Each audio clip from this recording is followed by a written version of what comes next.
शर्यत यूट्यूब चॅनलला तुमचे सर्वांचे स्वागत आहे. आणि चॅनलला लाईक सबस्क्राईब फॉलो करायला विसरू नका. आपण खानदेशातील बैलगाडा शर्यतीबद्दल दरवेळेस नवीन नवीन माहिती घेण्याचा प्रयत्न करतो. त्याच संदर्भात आज आपण बांधगाव येथे दुसरा बैल मैदानात आलो होतो. तर आता नुकताच सेमी पळून आलेला आहे. गाडी गुलालास पात्र झालेली आहे. तर आपण मालकांचा आणि बैलांचा परिचय घेऊ. काय आपला आणि बैलांचा परिचय? माझं नाव रुपेश पाटील, राहणार कनाशी, तालुका बडगाव. काय नाव आहे गाडी? हे कैलासाशी रुपेश पाटील कनाशी. आपल्या बैलाचा परिचय? हरण्या नाव आहे त्याचं. चालू सीझनला बिंदूरला अपराजित राहिलेला आहे. आपण हा बैल शेती कामा म्हणून घेतलेला होता. तर शेती कामामधून असंच हाऊस म्हणून एक बिंदोरला गेलो होता. डिपॉझिटला तिथं पहिले नंबर पाहायला. तेव्हापासून बैलाचा चालू झाला प्रवास चालू झाला बैलाचा. बैल त्यानंतर आम्हाला मैदानामध्ये 3 फेऱ्याच्या मैदानामध्ये माऊली शेठमुळं बैल मुलात आला. त्याच माऊली शेठच्या कृपेने माऊली शेठ यांच्या सहकार्याने बैलाचं भरपूर असं काही नाव झालं. बघा मंडळी, म्हणजे बैल दादांनी बैल अवतासाठी घेतला होता घरी. त्याच्या पहिले काही नव्हता. सहज असं एकदा बिंदोडच्या मैदानाला गेले बैल घेऊन आणि अवताच्या बैल म्हणून डिपॉझिटला गाडी लावली. गाडीला डिपॉझिटला बिंदोडला गुलाल झाला आणि तिथून दादांचा शर्यतीचा प्रवास सुरू झाला. तर त्यानंतर दादांनी म्हणजे बिंदोड तर केलीच केली. त्याच्यानंतर दादांना बबलू दादांचं सहकार्य लाभलं. बबलू दादांनी त्यांना 3 फेऱ्याच्या मैदानात आणलं. बबलू दादा 3 फेऱ्याच्या मैदानात कशी कारकीर्द आहे आपल्या म्हणजे आता तुमच्या नियोजनात पाहिलेला आहे हरण्या. तुम्ही त्यांना केलं तुम्ही कशी सुरुवात केली आणि काय काय कसा प्रवास झाला हरण्याचा? त्याचा आणि माऊलीचा पहिला मागच्या वर्षी पाचखेड्याला केला होता. पण बरं दिवस भाऊ चालू होतं की कसरी पळवला की आम्ही पहिला केला होता पाचखेड्याच्या मैदानात. तिथं 3 नंबर केला होता. पहिल्याच मैदान पहिल्या मैदानात पहिला गेला माऊलीचा आणि हरण्याचा पहिलाच मैदान दादांच्या म्हणजे दोघांच्या संमतीने झालं. आणि पहिल्याच मैदानात गाडी 3 नंबरची मानकरी ठरली. तोपर्यंत हरण्या 3 फेऱ्याच्या मैदानात पाहिला होता. पण गुलाला पात्र झाला. माऊलीमुळे बैल पळत होता पण बैलाला पायरा भेटत. हां, तुम्ही बैलाची पारख केली. बैलाचं पात्र आपल्याला कसं कोणाला पण वगैरे आणण्याचं काम आपलं आहे. नाही, आपल्याला माहिती आहे. त्यांना असं सांगा फायनलला सुद्धा येऊ शकतो. दादा ऐकून घ्या, फायनल सुद्धा येऊ शकतो असं सांगा. यांच्या म्हणजे जुने जाणते गाडा मालक होते. आज जरी आपल्यात नाही पण त्यांनाही अशा बैलांची खूप पारख होती. आणि त्यांच्याच नावाला पाऊल ठेवून दादांनी पण त्यांचाच बैल त्यांच्या नावाला साजेल असा बैल म्हणजे त्यांच्या आठवण बैल जमला. आणि आजपर्यंत बरेच बैल उजेडात आणले. आपण मागच्या मुलाखतीत पाहिलं की आपला माऊली पण गुड्याला 3 नंबरचा मानकरी झाला. 5 नंबरचा मानकरी झाला. माऊली पण कंटिन्यू बोलायला आले. तर बघू शकता आपण. आणि आज आता आपण जाऊया आता नवीन वासराकडे, सर्किटकडे. दादा परिचय द्या आपला.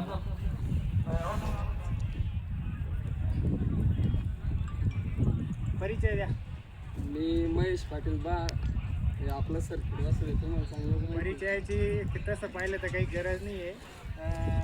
महेश दादा यांचा दुसरा किंग सर्किट सर्किट येतो. आता याचं नाव खरं म्हटलं तरी येडा सर्किट आहे. येडा सर्किट काय नाव आहे? येडा सर्किट म्हणून काय वाटतं महेश दादा? त्याचं पहिल्यापासून म्हणजे थोडंसं त्याला आपण असं मोकळं पण सोडलं. थोडंसं गरम झाला म्हणजे चिडतो. तिसऱ्या माणसाला जोडून याचं कामच नाही आहे. आणि पळण्याचं ते खासियत तुम्हाला माहिती आहे त्याची. आजपर्यंत सुट्टा निकाल घेणं, तोंडावर निकाल घेणं त्याच्या जुनी खासियत. मंडळी सर्किटबद्दल सांगायचं तेवढं कमीच आहे. मला वाटतं हे कंटिन्यू तिसरं मैदान आहे आणि आपली ही दुसरी मुलाखत आहे कंटिन्यूमध्ये. पहिलं मैदान सर्किटच्या संघर्षानंतर म्हणजे जवळजवळ 2-1 महिन्याच्या संघर्षानंतर पहिलं मैदान गोंडगावला सर्किटने किती नंबर केला दादा? 3 नंबर केला. गोंडगावला पळाला, त्याच्यानंतर लगेच 4 दिवसाच्या गॅपवर सर्किट आपल्या गुड्याला मनुकामध्ये पळाला. तिथेही सर्किटने 3 नंबर केला आणि आज परत सर्किट इथे आता फायनलला पात्र झालेला आहे. अजून फायनलचा फेरा व्हायचा आहे. तर येणा सर्किट खरोखरच येणा आहे. दादांशिवाय तो कोणालाच येऊ देत नाही. दादा कुठून घेतलं होतं हे वासरू? हे वासरू आपण चाळीसगावचे बबलू दादा सोने म्हैसूर वासरांचे प्रसिद्ध व्यापारी आहेत, त्यांच्याकडनं आपण गाडीतनं घेतलेलं होतं. असं बसलेलं होतं ते, कोणी बघत नव्हतं त्याच्याकडे. एकदम तुटलेलं 36,000चं वासरू घेतलेलं आहे, पण असं वाटलंय त्यांनी आपल्याला 36 लाखापेक्षा जास्त कमवून दिलं आहे. दादांनी बबलू सोनवणे प्रसिद्ध म्हैसूर वासरांचे व्यापारी त्यांच्याकडून वासरू घेतलं. त्या वासराकडे म्हणजे गाडीतून उतरल्यानंतर कोण पाहत नव्हतं, ते वासरू दादांनी घेतले आणि आज त्याच गाडीतले बरेचसे वासरू पळतही असतील नसतील, पण दादांचं सर्किट हे जवळजवळ आज कंटिन्यू सलग 30रा गुलाल आहे. आपल्या मुलाखतीत आपल्याला माहिती, पण त्याच्याही अगोदर सर्किटचे बरेच गुलाल झालेले आहेत आणि सर्किट आजपर्यंत वर पण पळालाय.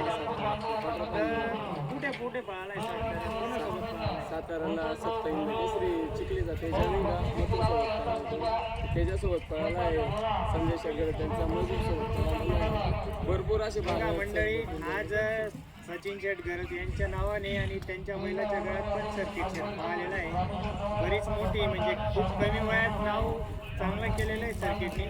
दादा बैल वरती पाहलाय, आज गुलाल करतोय, बैलाला मागणी झालीच असेल ना? मागण्या भरपूर होत आहे, पण मग आपल्या मनासारखी मागणी झाल्यावर आपण देणार आहे, नाही तर द्यायचं नाही.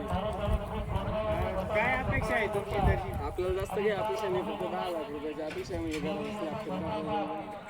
बघा मंडळी, दादांनी सांगितलं आणि दादांचा बैल आता आमच्या चर्चेत विषय झाला की बैल मराठी शाळेत एका झाडाला बैल बांधलेला असतो. असा हा सर्किट, ना त्याला शेड आहे ना त्याची सोय आणि मालकाची परिस्थिती असं हालाकीची आहे. पण आज त्यांच्या दारी लक्ष्मी खूप चांगली लागलेली आहे त्यांना. दादा एक सल्ला म्हणून सांगतो की योग्य किंमत वेळीच केली. आता तुमच्यासोबत गुन्हेगारचे बैलगाडा मालक आहे दादा, तुम्ही काही थोडंसं त्यांना थोडे 2 शब्द सांगू शकता. आणि सर्किटचा पहिलं मैदान हरण्याचा जोडीचा पाखरा होता त्यांचा, त्याच्यात नाव होता, त्याच्यातच शिंदेला पहिलं मैदान पळवलं सर्किट. बघा सर्किटचं म्हणजे पहिलं मैदान पण दादांच्या हरण्यामध्येच पाखऱ्यामध्ये झालेलं आहे. आणि ही गाडी कशी जुळून आली कल्पेश दादा? ही गाडीमध्ये आमचं आदतमध्येच ठरलेलं होतं की एक वेळेस गाडी पळून सर्किट आदत असताना पण मग ते आमचं काही कारणास्तवमुळं पहिला तो झाला नाही. मग असंच ठरलं आमचं गोळ्याच्या मैदानाला की आपण हरणे आणि सर्किटची गाडी पळवू. तर मग त्या नियोजनाखाली आम्ही गाडी पळवली आणि आमच्या मार्गदर्शक भूमिकेत यांनी पण सांगितलं की ही गाडी 100% गुलालात बसल वा असं. आणि खरंच ते बैलांनी आज साध्य करून दाखवलं.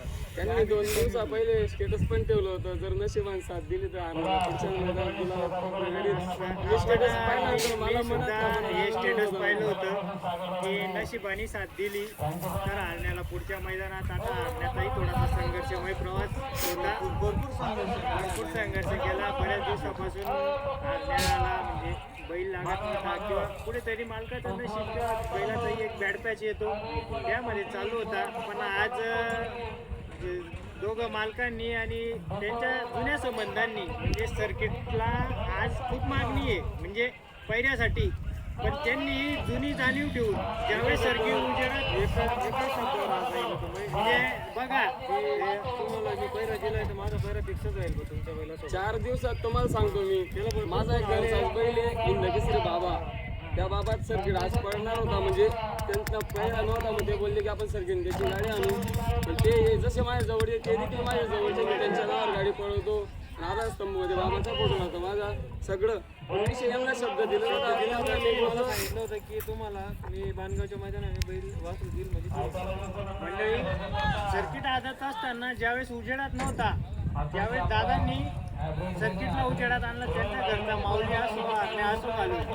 आणि आज तेच महेश दादांनी आज आपल्या हरणार कुठेतरी थोडा संघर्षात होता, तर शब्दाची किंमत ठेवली. आणि आज हर्षाला असं नाही की सर्किटमुळे गुळा लागला किंवा हरण्याला सर्किटमुळे लागला की सर्किटला हरण्यामुळे, पण आज हे जुने जाणते संबंध असल्यामुळे आणि दोघांचा ताळमेळ जुळून आल्यामुळे आज ही गाडी गुलालास पात्र झाली आहे. आपण सेमी 2 मध्ये पाहू शकता की किती सुट्टा निकाल घेतलेला आहे. तसं पाहायला गेलं तर आपल्याला हरण्याच्या इंगलपूरला बरीच दुखापत झालेली आहे. पण बघा मंडळी, आपल्या हरण्याच्या जवळपास इंगलपूरला खूप अशी दुखापत झालेली आहे. पण तरी पण आज हरण्या म्हणजे बैलाच्या मालकाच्या नावासाठी आणि आपल्या संघर्ष कुठेतरी संपवण्यासाठी पळाला आणि गुलाला पात्र झालेला आहे. तरी दादा तुम्हाला आता फायनलसाठी खूप खूप शुभेच्छा. धन्यवाद.